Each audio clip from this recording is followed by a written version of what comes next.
Shalom. Shalom. Berjumpa kembali bersama kami, The Safe Ministry. Kami adalah para awam yang senang mempelajari kitab melalui pelajaran Suara Sahabat. Dan di minggu ini kita akan mempelajari para pejuang doa.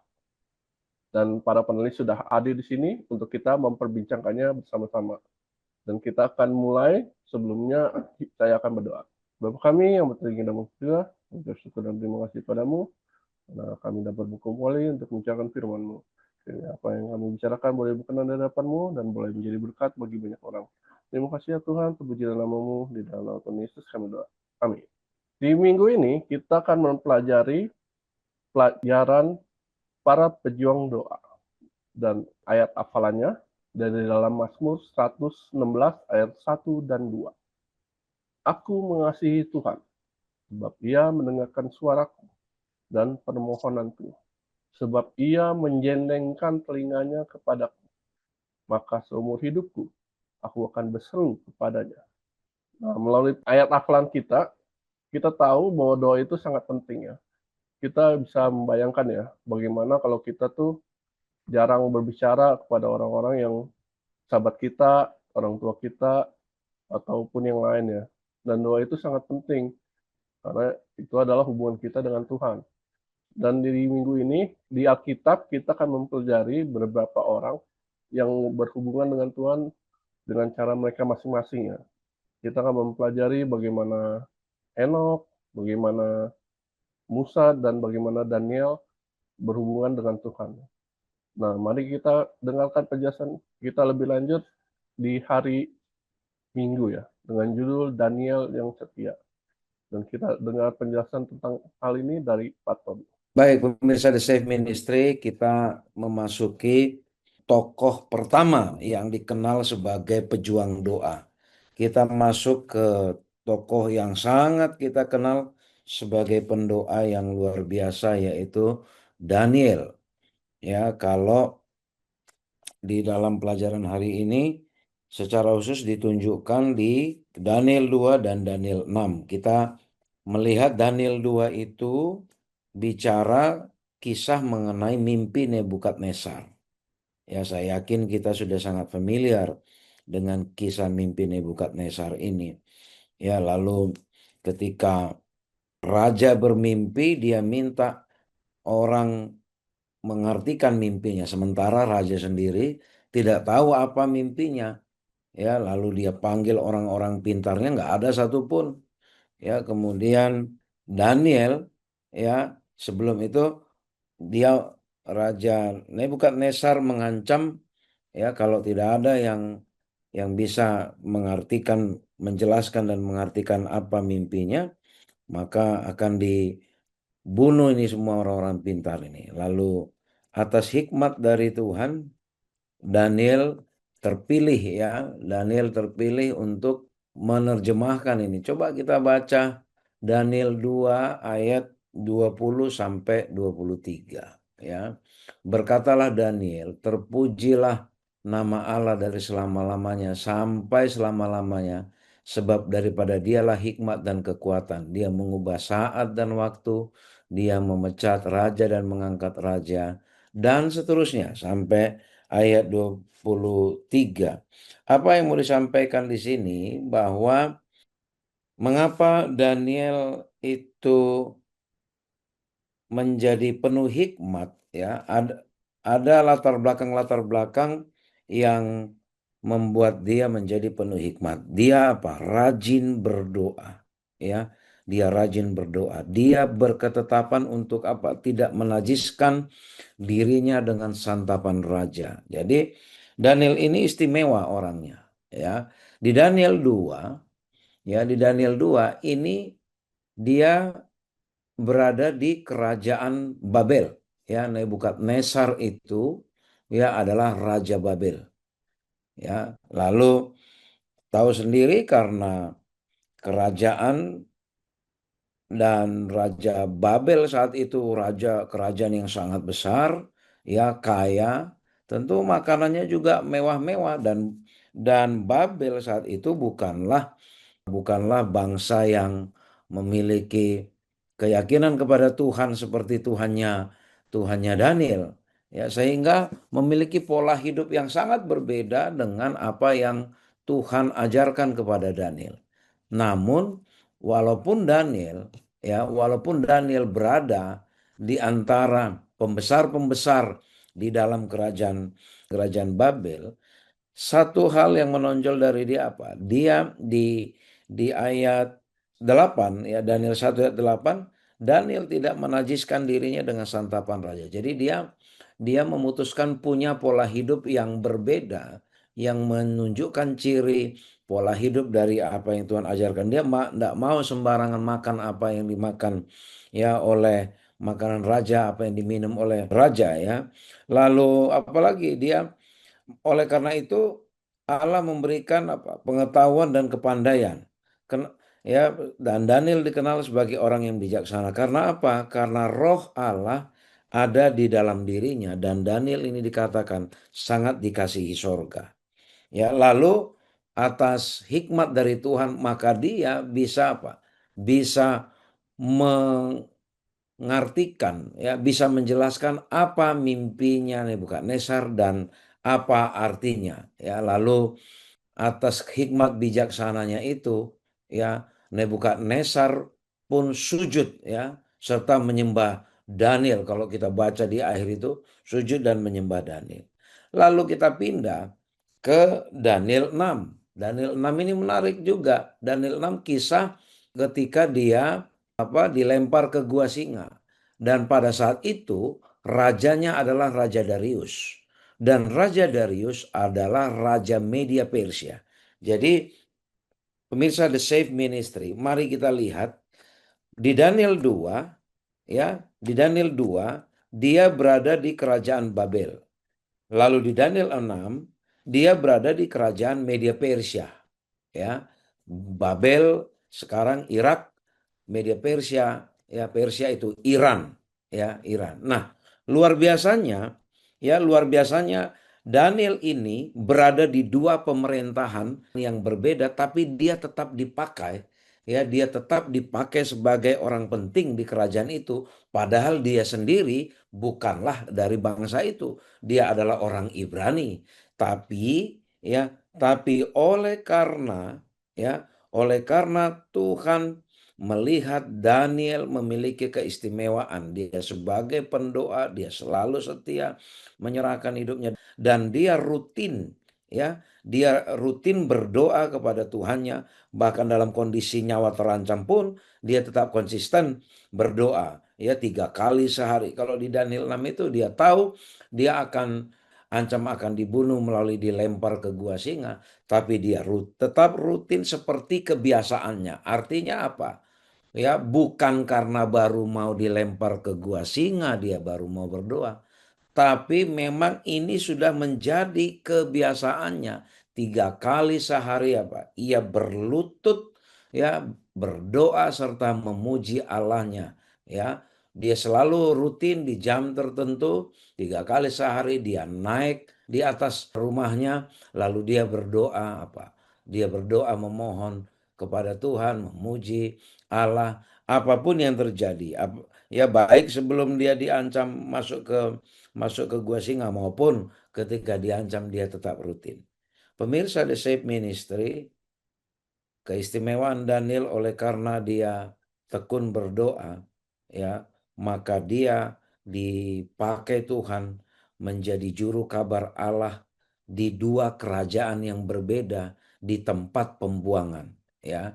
Jadi kalau sejarah mencatat kisah di Daniel 6 itu berlangsung sekitar tahun 603 sampai 602 ya sebelum Masehi, kira-kira 50 tahun lebih ya, ke 539 sampai 538 sebelum Masehi, kira-kira kisah di Daniel 6 ya, dia dilempar ke gua singa. Jadi dalam rentang waktu yang cukup lama ya, hikmat Daniel itu tetap dipakai oleh dua kerajaan yang berbeda. Karena apa? Oleh karena roh Allah di dalam dirinya. Mengapa roh Allah senang tinggal di dalam dirinya? Karena Daniel adalah orang yang selalu berserah kepada Tuhan melalui doa. Saya pikir itu pelajaran yang sangat baik. Lalu pertanyaan bagi kita, Oleh karena itu, apa alasan bagi kita untuk tidak berdoa? Tidak ada sebenarnya alasan bagi kita untuk apa? Untuk tidak berdoa. Karena apakah dalam keadaan senang atau dalam keadaan terancam, ya, sebaiknya kita seperti Daniel memiliki apa kebiasaan berdoa yang rutin, berkomunikasi dengan Tuhan. Demikian pemirsa The Safe Ministry. Terima kasih Pak Tobing untuk penjelasannya. Dan kita akan melanjutkan ke topik berikutnya di hari Senin. Bagaimana sikap kita dalam berdoa. Dan Alkitab juga tidak menjelaskan bagaimana kita berdoa, tapi itu menunjukkan rasa hormat kita kepada Sang Pencipta. Dan kita dengar penjelasannya dari Pak Fajar. Ya, betul sekali Pak Simon ya. Jadi sikap kita berdoa itu mencerminkan bagaimana hati dan pikiran kita itu menghormati lawan bicara ya, lawan bicara. Tentunya dengan berdoa kita menghormati Tuhan. Dan biasanya doa ini kan ibaratnya seperti komunikasi seorang sahabat ya. Ketika sahabat ini dia memperoleh kesulitan, problema, bahkan ya, ataupun memiliki satu kebahagiaan, ada sesuatu yang ingin diceritakan. Tentunya dia akan mencari sahabatnya dan dia berbicara, berbagi cerita, mungkin mengeluh kepada sahabatnya ataupun dia juga menceritakan bagaimana sesuatu itu membuat hati dia berbahagia ya. Mungkin memperoleh hadiah atau hal-hal lain ya. Ada sesuatu yang dia ceritakan. Begitu juga dengan berdoa. Ketika kita berbicara dengan Tuhan melalui doa, itu kita mencurahkan isi hati kita. Nah, sekarang pertanyaannya Pak Simon, bagaimana sikap kita? Tadi Pak Simon sudah menyinggung bahwa dengan sikap yang baik itu mencerminkan sikap hormat kepada kepada Tuhan ya, kepada Tuhan. Dan inilah ketika kita berdoa berlutut pagi hari itu merupakan satu deklarasi fisik ya. Kita memilih Allah terlebih dahulu, jauh dari kekuasaan kegelapan ini. Nah, tindakan berlutut itu menunjukkan sebuah tindakan yang rendah hati ya, penuh dengan kerendahan hati dan penyerahan sepenuhnya kepada Tuhan. Dan pada zaman dulu, Pak Simon, kalau berdoa itu bisa berdiri, kemudian bisa duduk, bahkan bisa berlutut ya, bisa berlutut. Berdiri dalam berdoa dan duduk merupakan satu praktek umum pada zaman Alkitab. Yang lain mereka bersujud ya, bahkan mungkin lebih cenderung untuk menundukkan kepalanya ya, menundukkan wajahnya sampai menyentuh tanah. Jadi seperti yang dilakukan oleh saudara-saudara kita ya. Alkitab tentunya tidak mengharuskan kita itu berdoa dalam bentuk tertentu, tetapi yang dibutuhkan itu Pak Simon, kita sikap tubuh kita menunjukkan rasa hormat penyerahan diri dan tunduk kepada Allah. Bahwa lawan komunikasi atau lawan berbicara itu adalah seseorang yang memiliki satu kuasa atau otoritas yang lebih tinggi. Jadi sikap berdoa kita itu diperlukan ya buat buat kita semuanya. Oleh karena itu pelajaran yang bisa kita ambil Pak Simon, ya coba kita berlutut untuk berdoa dan bagaimana hal itu bisa akan mempengaruhi sikap kita, pengaruh kepada diri kita. Apakah ada satu perubahan ya yang signifikan ya ketika kita mau berdoa secara terus-menerus, secara konsisten gitu ya, atau tidak? Jadi memang berdoa seperti halnya dengan Kristus, dia pertama kali pagi-pagi ya, pagi-pagi untuk mencari Tuhan itu menjadi satu teladan bagi kita supaya kita lebih dahulu mencari Tuhan ya sebelum kita beraktivitas atau melakukan sesuatu yang lain. Demikian Pak Simon dan pemirsa The Safe Ministry. Terima kasih Pak Fajar untuk penjelasannya. Dan kita akan melanjutkan topik kita ke hari Selasa dengan judul Henok, berjalan dan berbicara. Dan Alkitab juga tidak menjelaskan banyak ya tentang Henok ini, tapi kita dengar penjelasan tentang Henok ini dari Pak Tobi. Selalu. Baik, pemirsa The Safe Ministry, kita masuk kembali kepada tokoh yang berikut, tokoh yang tidak banyak dicatat sejarahnya di dalam Alkitab, yaitu Henokh. Henokh adalah generasi ketujuh, ya. Generasi ketujuh setelah Adam. Dia adalah anaknya Yared dan dia adalah ayahnya Metusalah, ya. Jadi Metusalah itu anaknya Henokh. Dia generasi ketujuh. Di dalam Alkitab dikatakan di Kejadian 5 terutama, ya, kalau kita perhatikan di ayat ya 22. Dan Henokh hidup bergaul dengan Allah selama 300 tahun lagi. Kalau di ayat 1 di 21 dikatakan setelah Henokh hidup 65 tahun ia memperanakkan Metusalah. Lalu ditambah 300 tahun lagi kata. Jadi berarti usia Henokh di bumi ini sampai 365 tahun. Itu termasuk usia yang cukup singkat dibandingkan pendahulu-pendahulu sebelumnya. Kalau pendahulu-pendahulunya 960-an ya. Yared sendiri, bapaknya Henokh sendiri 962 tahun dia umurnya.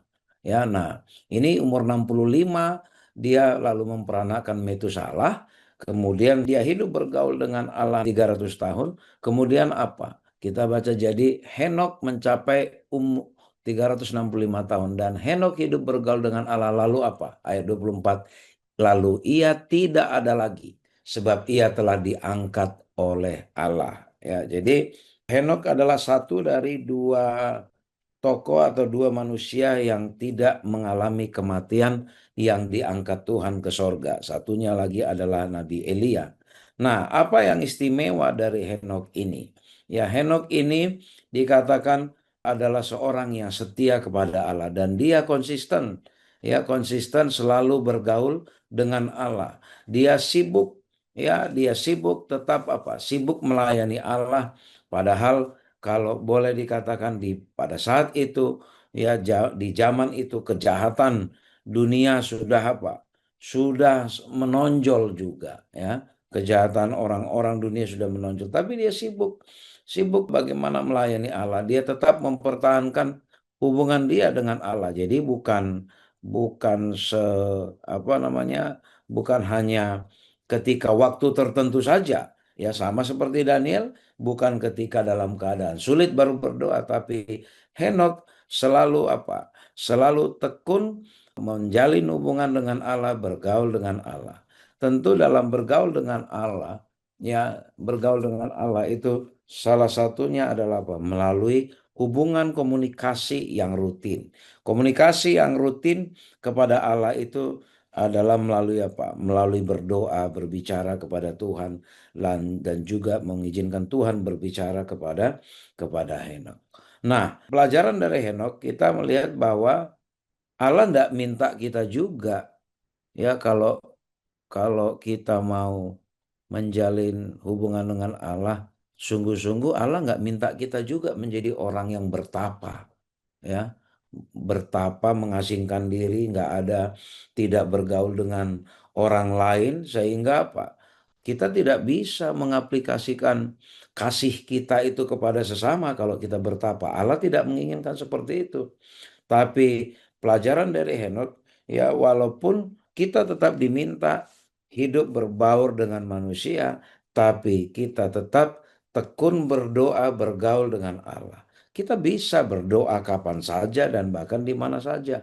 Tadi sudah dijelaskan oleh panelis Saudara Fajar, bahkan tidak diatur sikap yang baku ya. Jadi kadang-kala ada yang mengatakan berdoa itu harus bertelut ya, tidak diatur sikap yang baku. Tapi ya pastikan bahwa sikap itu adalah sikap yang hormat. Apakah ketika kita duduk, apakah ketika kita berdiri, apakah kita bertelut.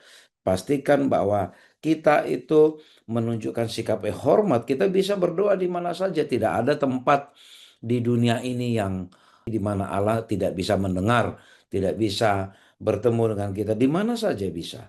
Ya, Allah siap mendengar seruan hati kita. Tidak peduli di mana saja kita berada.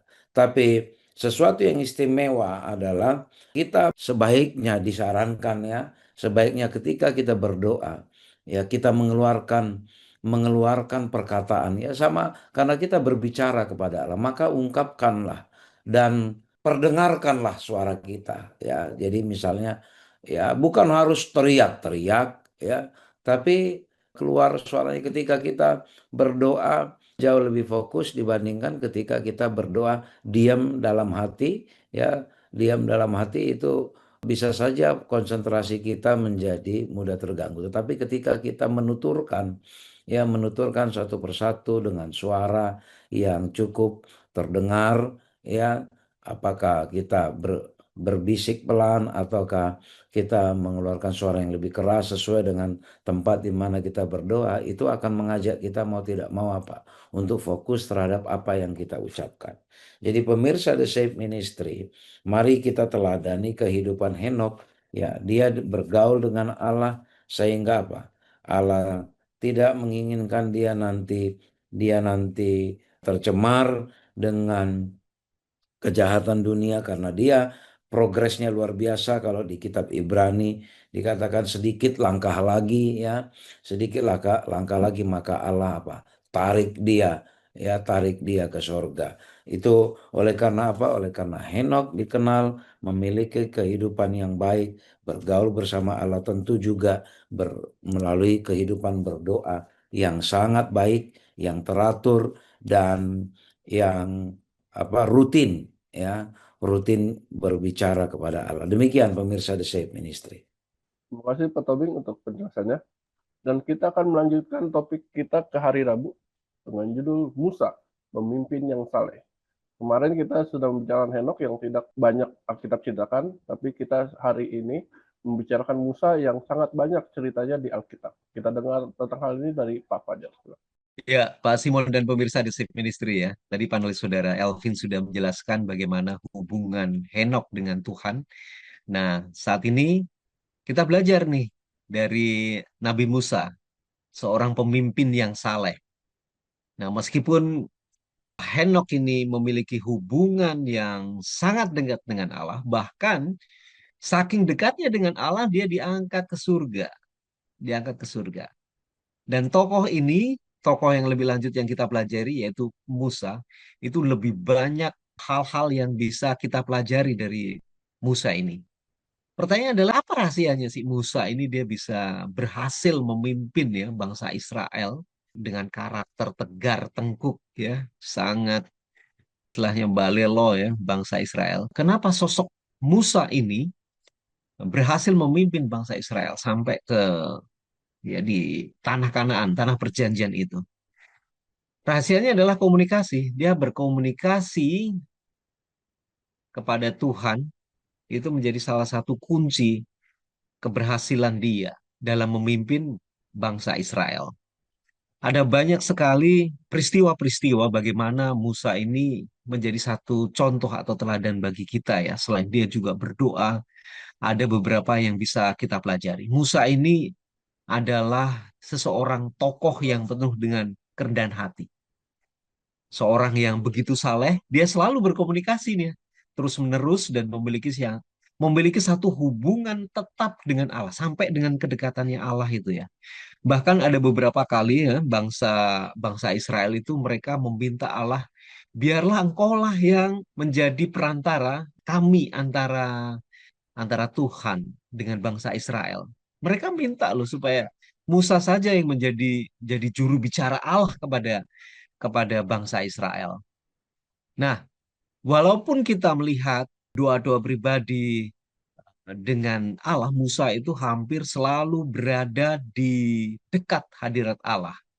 Dia selalu meminta petunjuk kepada Allah.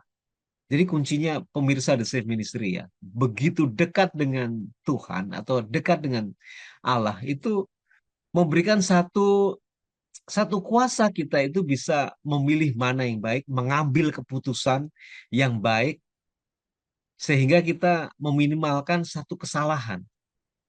Jadi ada satu pelajaran yang baik ya. Ketika kita berada dekat dengan Tuhan, berada dekat di hadirat Dia, kita itu sangat mudah untuk mengambil beberapa keputusan-keputusan penting ya, mengambil satu keputusan penting. Nah, Musa ini selain dia menjadi perantara bagi bangsa Israel, dia juga menjadi perantara bagi keluarganya. Siapa itu, Pak Simon? Yaitu Maryam, kemudian Harun. Beberapa kali Harun dan Maryam mencoba untuk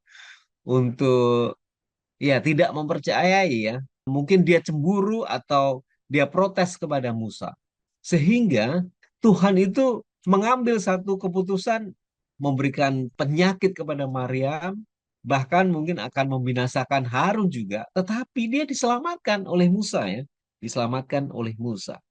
Ada beberapa ayat yang di sini ya. Mari kita coba Ulangan 9 ayat yang ke-20.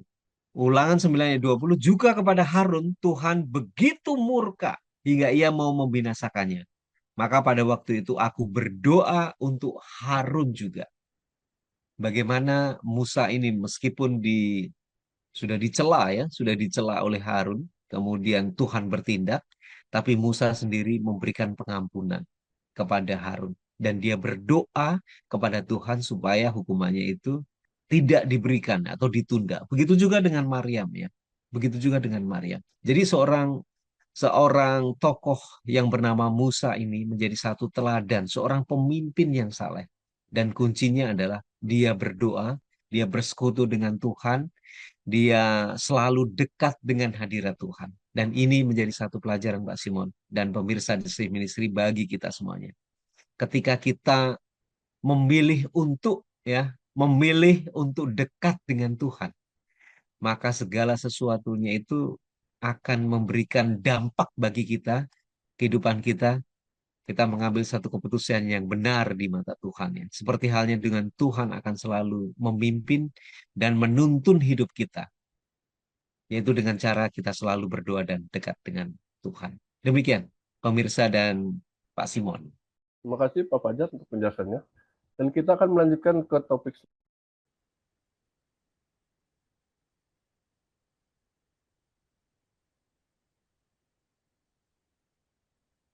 Baik Pak Simon dan pemirsa The Sheep Ministry ya.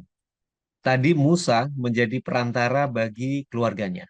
Nah, sekarang Musa itu bisa menjadi perantara bagi bangsanya.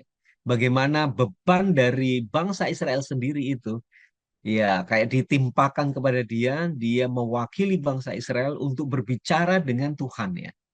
Musa menjadi perantara bagi umat Allah dan Musa berpaling kepada Allah ketika bangsa itu dia merasakan kehausan, kemudian kelaparan, dan dalam keputusasaannya, beberapa kali itu bangsa Israel, karena terkenal dengan tegar tengkuknya, mereka berteriak-teriak, mereka protes ya, bahkan ada yang meminta kembali ke Mesir ya, bahkan ada yang minta mengangkat pemimpin pemimpin baru ya. Banyak sekali mereka yang protes kepada Musa. Namun, apa yang dilakukan oleh Musa adalah Musa tetap penuh dengan roh kerendahan hati, tetap sabar menghadapi bangsa Israel itu sendiri ya. Nah, beberapa kali ada peristiwa-peristiwa yang membuat Musa itu mungkin ya, kalau bagi kita secara pribadi mungkin sudah kesal ya, sudah marah, jengkel ya menghadapi bangsa yang sangat tegar tengkuk ini. Mari kita coba baca, kita ada satu kutipan yang menarik dalam Ulangan 9 ayat 19. Sebab aku gentar karena murka dan kepanasan amarah yang ditimpakan Tuhan kepadamu.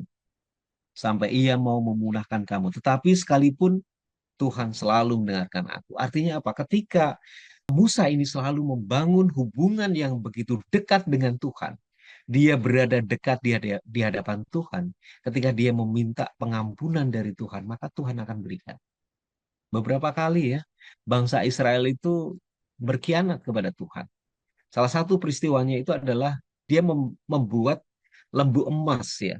Membuat lembu emas kemudian disembah-sembah. Dan Tuhan katakan dia akan memunahkan bangsa Israel ini. Tetapi apa yang dilakukan oleh Musa? Jangan ya, jangan. Bahkan Tuhan sudah berjanji, aku akan memusnahkan bangsa Israel, kemudian aku akan membangun umat Tuhan dari keturunan kamu. Bayangkan ya, sampai begitu murka daripada Tuhan melihat kelakuan dari bangsa Israel. Tapi apa yang dilakukan oleh Musa? Karena dia dekat, dia udah membangun hubungan yang begitu intim, yang begitu erat, dia memohon, jangan ya, kepada Tuhan. Ampunilah dia. Dan ini menjadi salah satu karakter, contoh karakter daripada Musa, seperti halnya dengan Kristus itu sendiri. Mudah mengampuni. Nah, kemudian ada beberapa kali ya, seperti halnya suku Lewi ya, yang selalu dipisahkan dari suku-suku lain untuk melayani tempat kudus. Musa sendiri menulis, maka aku berdiri di atas gunung seperti yang pertama kali, 40 hari 40 malam lamanya. Dan sekalipun Tuhan mendengarkan aku, bahkan dia ya istilahnya mengajukan ya supaya suku dari Lewi ini itu dipisahkan, dispesialiskan, dia menjadi pelayan Tuhan. Dan permohonan ini 40 hari 40 malam. Musa ini dia berdoa di gunung dan Tuhan mendengarkan dia. Bagaimana dia begitu apa ya, begitu kekeh ya untuk meminta kepada Tuhan supaya diizinkan ya. Nah, kita bisa belajar banyak dari kehidupan Musa tentang doa dan bagaimana kita berpegang teguh kepada Tuhan. Yang pertama, Musa itu memiliki kasih yang dalam bentuk Allah dan gambaran yang jelas tentang karakternya. Ya, suka mengampuni ya, mengampuni.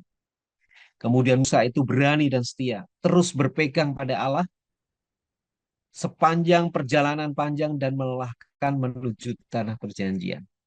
Dia tidak pernah berkhianat kepada Tuhan ya. Dia selalu berpaling kepada Tuhan. Ketika permasalahan ada bangsa-bangsa ini, dia selalu berpaling kepada Tuhan. Meminta pengampunan ya, meminta pengampunan juga.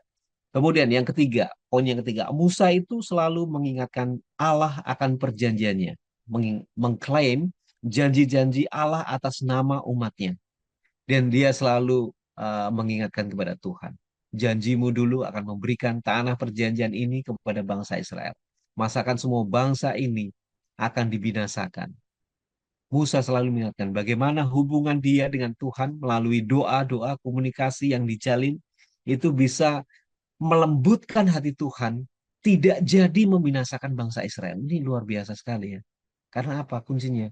Dia sudah membangun satu hubungan yang sangat begitu erat dengan Tuhannya. Yang terakhir nih, Musa menerima jawaban Allah atas doanya. Bahkan apakah itu diperkenankan ya atau tidak diperkenankan. Ini luar biasa sekali.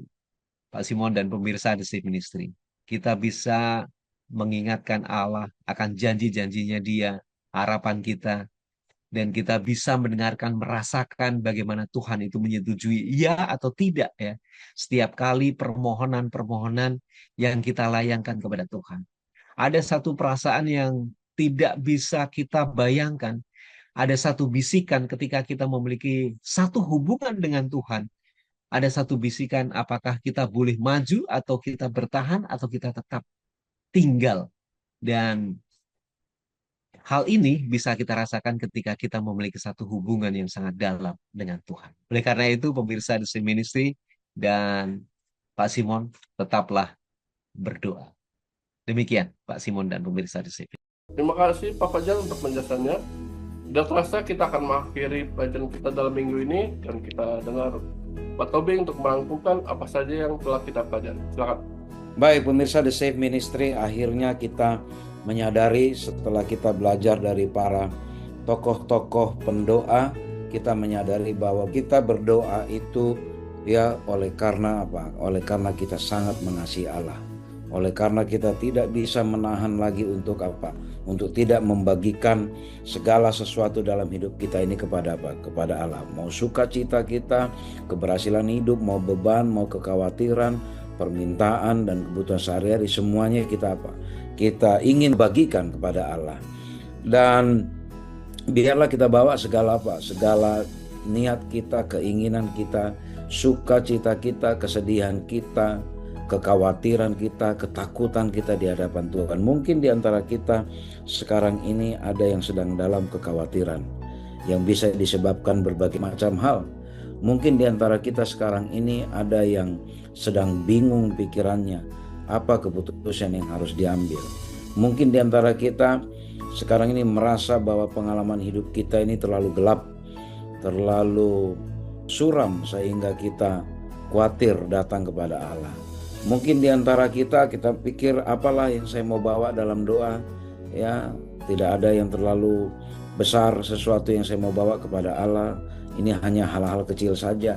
Mungkin di antara kita ada yang sekarang sedang sedih, ya sedang sedih, bisa saja karena kehilangan sesuatu, atau bisa saja karena ditinggal oleh orang yang paling dikasihi, atau dalam kondisi kesehatan yang tidak menggembirakan. Tapi tidak ada yang tidak penting di hadapan Allah ketika kita membawa semua itu kepada Allah.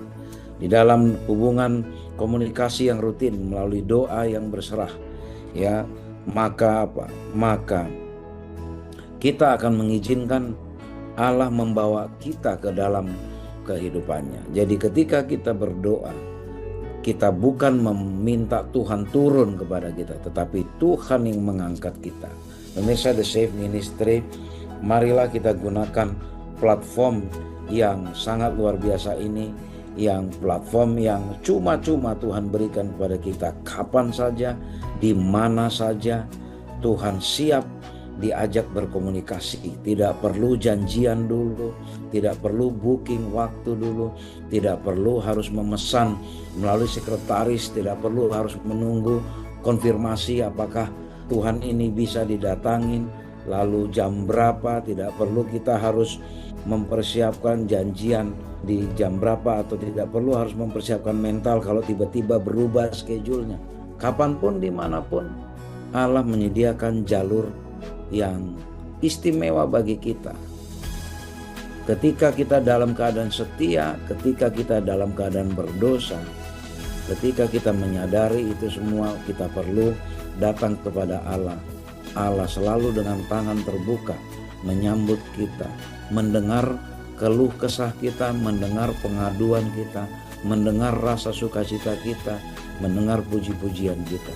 Pemirsa The Safe Ministry, marilah kita menjadi pendoa-pendoa yang baik, pendoa-pendoa yang setia, bukan karena hanya kita punya kebutuhan untuk menyelesaikan persoalan hidup kita, tapi kita berdoa karena kita sadar kita sangat mengasihi Allah.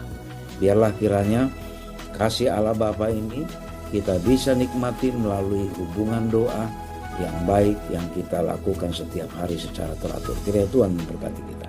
Terima kasih kepada kedua panelis yang telah menyampaikan pelajaran pada minggu ini, Pak Elvin dan Pak Fajar. Semoga pelajaran minggu ini boleh menjadi berkat bagi kita dan bagaimana cara kita melakukan doa. Dan kita akan menutup pelajaran minggu ini dan kami minta Pak Fajar untuk berdoa. Baik, kita satu dalam doa. Kembali kami datang menghadap kehadirat-Mu Tuhan. Terima kasih atas pelajaran yang luar biasa. Bagaimana Engkau memberikan satu contoh tokoh-tokoh di dalam Alkitab yang selalu tekun berdoa dengan kerendahan hati. Dan biarlah sikap kami selalu dibangun di dalam kami berkomunikasi dengan Tuhan, menyampaikan segala keluh kesah, sukacita, dan harapan kepada Tuhan, sehingga kami akan selalu tetap berjalan bersama-sama. Memberkati seluruh pemirsa dimanapun mereka berada. Biarlah kami memiliki roh kerendahan hati dan tekun selalu berdoa berkomunikasi dengan Engkau agar kehidupan perjalanan kami di atas dunia dapat boleh berjalan dengan baik bersama dengan Engkau. Doa yang tidak lain sempurna ini kami serahkan semuanya dalam tangan-Mu Yesus Kristus, penebus dan juru selamat kami. Amin. Amin. Terima kasih kepada para pemirsa yang telah menyaksikan video ini. Biar ini boleh menjadi berkat bagi kita. Dan jika Anda berkenan, Anda suka video ini, berlangganan di channel kami dan mengkomen dan membagikannya agar orang lain juga boleh dapat terberkati. Dan kita akan bertemu di minggu depan. Shalom. Shalom. Shalom. Tuhan Tuhan memberkati.